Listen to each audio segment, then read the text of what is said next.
soit on décide qu'il y a là une urgence à intervenir et donc les messages gouvernementaux sont clairs de ce point de vue, ce qui n'est pas le cas aujourd'hui, soit on estime qu'on laisse faire, que chacun se débrouille, que finalement le libéralisme fonctionne très bien comme ça, faisons confiance aux entrepreneurs et ils auront la bonne intelligence de répondre aux défis difficiles qui est devant nous. Nous estimons que l'urgence aujourd'hui, c'est de protéger les travailleurs et donc d'avoir en effet la possibilité donnée au gouvernement d'intervenir dans le cadre de cette protection nécessaire vis-à-vis des travailleurs.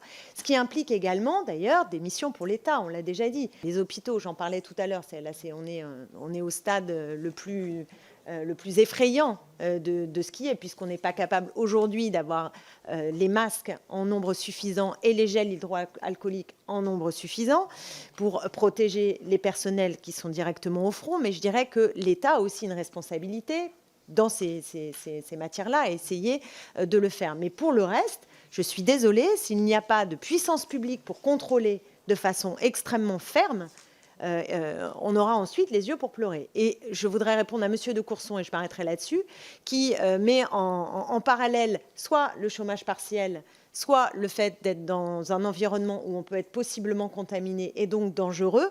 Franchement, si c'est ça le choix, alors ça ne va pas du tout. On ne vit pas sur la même planète aujourd'hui. Ce que je veux dire, c'est que la puissance publique devrait, elle aussi, garantir des droits et des protections inédites, de telle sorte qu'un salarié ne soit pas mis devant cette alternative de savoir s'il va travailler dans des conditions où il peut être contaminé et donc potentiellement en très grave danger, ou alors s'il n'a plus de salaire et s'il ne peut plus vivre. Évidemment, si vous mettez les salariés dans cet état-là, c'est effrayant. Et la prime qui a été annoncée par Bruno Le Maire de 1 000 €, faisons attention, on dit on va donner une prime pour ceux qui travaillent. D'ailleurs, on aurait été ravis qu'il la donne immédiatement pour les personnels hospitaliers. Merci de conclure. Ça aurait été quand même assez formidable qu'il le fasse lui-même pour l'État tout de suite pour les hospitaliers.